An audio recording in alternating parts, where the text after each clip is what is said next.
വിജയമന്ത്രങ്ങൾ. Doctor Amanullah Vadakkangara. അവതരണം ബന്ന ചേന്ദമംഗല്ലൂർ. സാങ്കേതിക നിർവഹണം സുനീഷ് പെരുവയൽ. നിങ്ങളിലേക്ക് എത്തിക്കുന്നത് NVBS ദോഹ ഖത്തർ.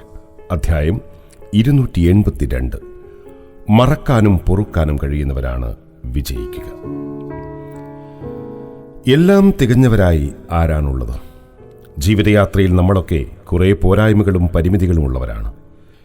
പെരുമാറ്റത്തിലും സമീപനത്തിലും മാത്രമല്ല, ഇടപാടുകളിലും പങ്കാളികളുടെ ആഗ്രഹങ്ങൾക്കൊത്തുയരുവാൻ എല്ലാവർക്കും സാധിച്ചുകൊള്ളണമെന്നില്ല. ഇത്തരം സന്ദർഭങ്ങളിൽ പോരായ്മകളിൽ ശ്രദ്ധ കേന്ദ്രീകരിക്കുകയും കുറ്റങ്ങളും കുറവുകളും കണ്ടെത്തുവാൻ മെനക്കെടുകയും ചെയ്താൽ ജീവിതം ദുസ്സഹമാകും. എന്നാൽ മാനുഷികമായ വീഴ്ചകൾ തിരിച്ചറിഞ്ഞ് മറക്കാനും പൊറുക്കാനും സാധ്യമായാൽ ജീവിതം സമാധാനത്തോടെ മുന്നോട്ട് പോവുകയും ചെയ്യും. മനുഷ്യൻ എന്നതിന് അറബിയിൽ ഉപയോഗിക്കുന്ന ഇൻസാൻ എന്ന പദം തന്നെ മറക്കാൻ കഴിയുന്നവൻ എന്ന അർത്ഥത്തിലാണെന്നാണ് ചില പഠനങ്ങൾ സൂചിപ്പിക്കുന്നത്. സാമൂഹ്യ മാധ്യമങ്ങളിൽ വായിച്ച ഒരു കുറിപ്പ് ഇപ്രകാരമാണ്. ഒരിക്കലൊരു ഭാര്യയും ഭർത്താവും വൈകുന്നേരം ചായ കുടിച്ചുകൊണ്ടിരിക്കുമ്പോൾ ഭാര്യ അയാളോട് പറഞ്ഞു, നിങ്ങൾക്കിഷ്ടപ്പെടാത്ത പല സ്വഭാവങ്ങളും എന്നിലുണ്ട്, എനിക്കിഷ്ടപ്പെടാത്ത പല സ്വഭാവങ്ങളും നിങ്ങളിലുമുണ്ട്. അതെന്തൊക്കെയാണ് എന്ന് നമുക്ക് പരസ്പരം ഒന്ന് പങ്കുവെക്കണം. വിശദമായ വിശകലന ശേഷം ആവശ്യമായ തിരുത്തലുകളോടെ നമ്മുടെ ബന്ധം കൂടുതൽ ഊഷ്മളമാക്കണം. അതിനൊരു കാര്യം ചെയ്യാം.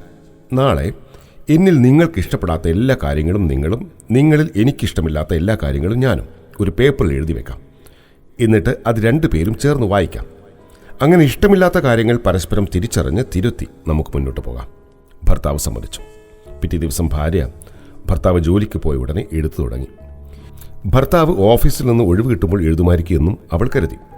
വൈകുന്നേരം ജോലി കഴിഞ്ഞെത്തിയ ഭർത്താവിന് നല്ലൊരു സ്ട്രോങ് ചായയൊക്കെ ഉണ്ടാക്കി കൊടുത്തു അവൾ. അയാൾ ചായ കുടിച്ചു കഴിഞ്ഞ പാടെ ഭാര്യ പറഞ്ഞു, ഇനി നമുക്ക് വായിക്കാം. അങ്ങനെ രണ്ടുപേരും അഭിമുഖമായിരുന്നു. ഭർത്താവ് പറഞ്ഞു, നീ തന്നെ ആവട്ടെ ആദ്യം വായിക്കുന്നത്.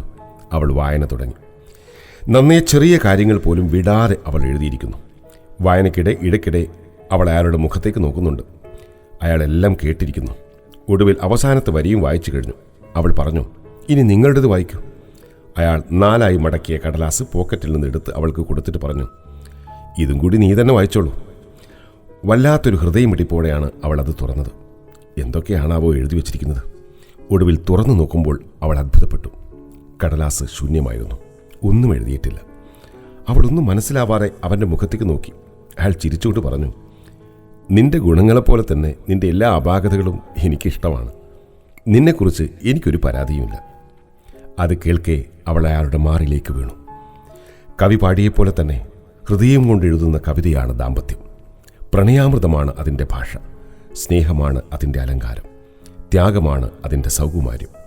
വിട്ടുവീഴ്ചയാണ് അതിൻ്റെ അർത്ഥം. പരസ്പര ബഹുമാനമാണ് അതിൻ്റെ ആശയം. സ്നേഹമാണ് എല്ലാവർക്കും വേണ്ടത്. അതിനാണ് എല്ലാവരും നെട്ടോട്ടമോടുന്നത്. അത് തന്നെയാണ് ഏതൊരു ബന്ധത്തിൻ്റെയും അടിസ്ഥാനവും. പക്ഷെ അത് കിട്ടാൻ കാണിക്കുന്നതിൻ്റെ പാതി ശ്രമം പോലും ആരും കൊടുക്കാൻ കാണിക്കുന്നില്ല എന്നതാണ് നേര്. പ്രകടിപ്പിക്കാത്ത സ്നേഹം, കഴിക്കാത്ത ഭക്ഷണം, ചെലവഴിക്കാത്ത ധനം, ഇതെല്ലാം ഉപകാരമില്ലാത്തതാണ്.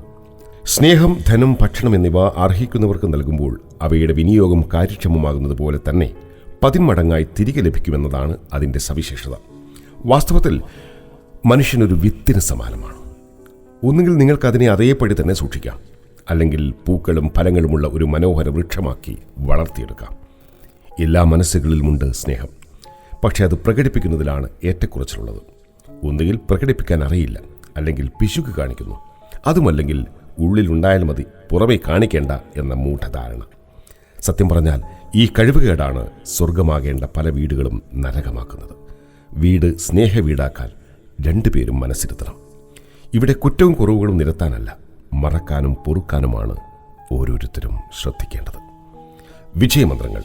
വിജയമന്ത്രങ്ങൾ സംബന്ധിച്ച നിങ്ങളുടെ വിലയേറിയ അഭിപ്രായങ്ങളും നിർദ്ദേശങ്ങളും 009745526275 എന്ന വാട്സപ്പ് നമ്പറിലോ ceomedia+@gmail.com എന്ന ഇമെയിൽ വിലാസത്തിലോ അറിയിച്ചാൽ സന്തോഷമാകും. ഏവർക്കും ശാന്തിയും സമാധാനവും വിജയാശംസകളും നേരുന്നു. പുതിയൊരു എപ്പിസോഡുമായി അടുത്ത ദിവസം കേട്ടുമുട്ടാം.